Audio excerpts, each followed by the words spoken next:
Along with Americans all across our country, I am appalled at what has happened in Israel over this last week.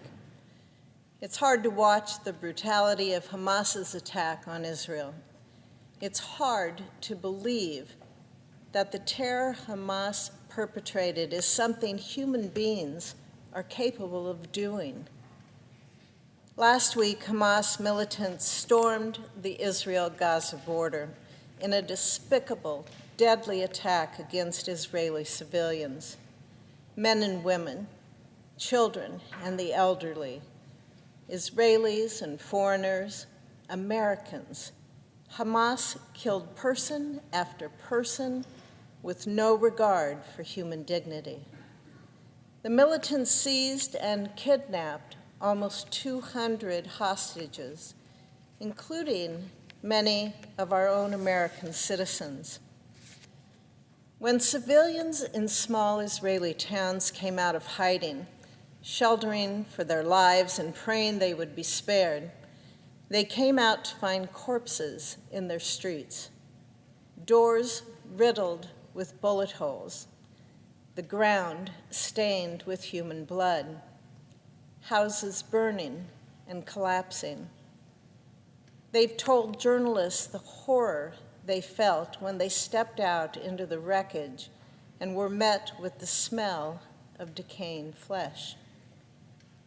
This is obscene. This is hideous.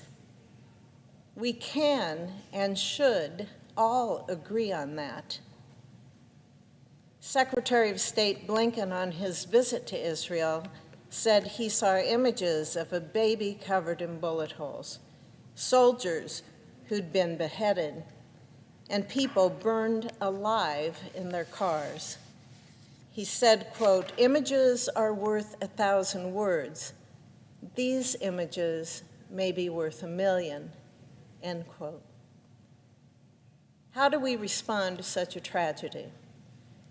Not only are these actions depraved and inhumane, they've been perpetrated against one of our closest partners in the world.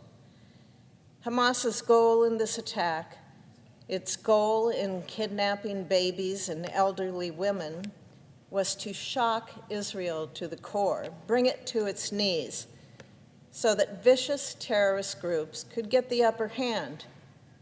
Hamas from the west, and now Hezbollah to the north. Hamas and Hezbollah will not get the upper hand. Israel will defend its sovereignty and its people, standing tall, and we will support them. Now is not the time for the United States to shrink back from the world stage and let Israel stand in isolation. We must stand up against terror. We must stand up against the kidnapping of little babies. We must stand up against the rape and torture of innocent citizens.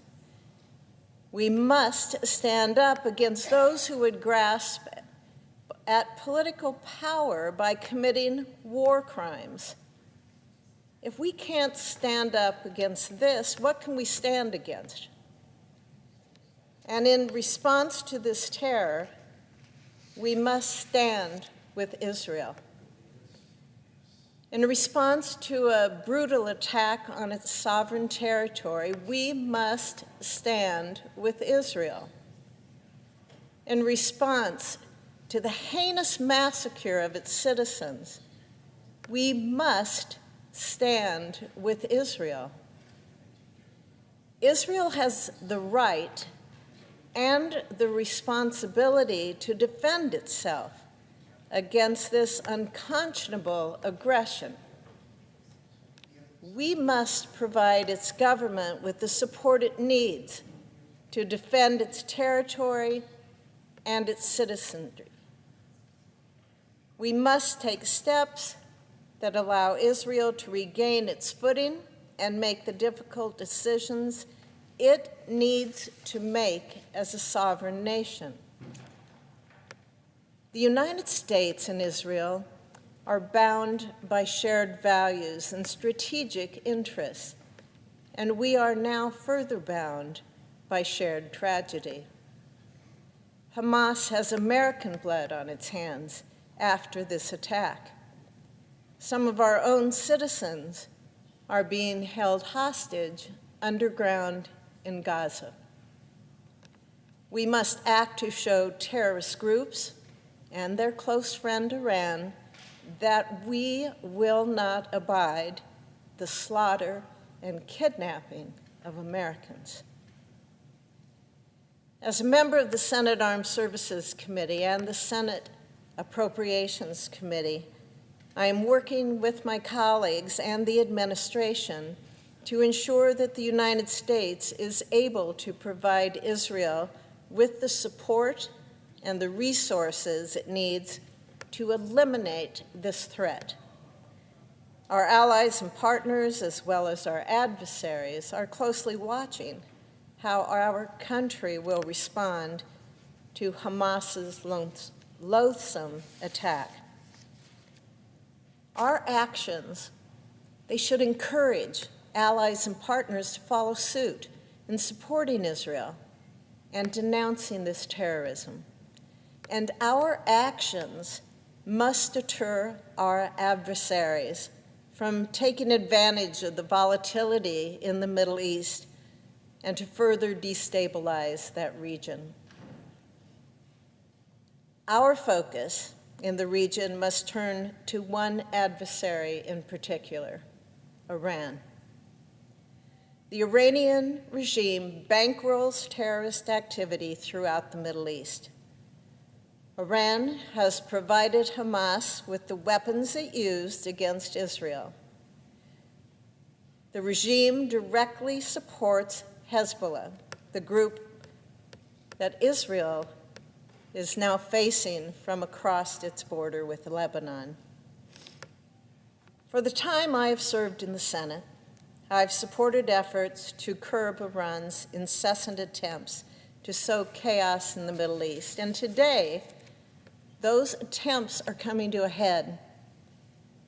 We need to gather all of our economic and diplomatic strength so we can send a strong message to Iran. By countering Iran, we will help Israel, but it will advance American interests as well. We all know that Iran is hell-bent on destroying the United States of America. Its proxy forces continue to attack our forces regularly in Iraq and in Syria. The risks are too great to allow Iran to accelerate this conflict. My Republican colleagues and I sent a letter last week urging President Biden to immediately convene the G7 nations and take coordinated action to isolate Iran using severe sanctions. Our letter also called on the president to reverse a decision allowing Iran access to a $6 billion fund, which had previously been frozen under sanctions. We urged President Biden to instead lead America's partners and allies in securing agreements from as many nations as possible, agreements to take the most severe economic and diplomatic action possible under the law against Iran. The U.S., the United States, must lead in imposing multilateral sanctions against Iran and continue to lead in making certain that those sanctions are then enforced. This week, my colleagues and I introduced legislation that would revoke the $6 billion fund. The United States must not allow funding to flow to state sponsors of terrorism. As Americans, we must come together in a bipartisan manner to keep terrorism in check and to stand with our ally Israel. I call on my colleagues here in Congress, as well as the administration and people across our country, to continue to unequivocally condemn the evil acts committed by Hamas, Hezbollah, and their primary sponsor, Iran. We must stand together to support Israel and to protect both American and Israelis being harmed by the conflict and the bloodshed in the Middle East. Thank you, Mr. President. I yield the floor.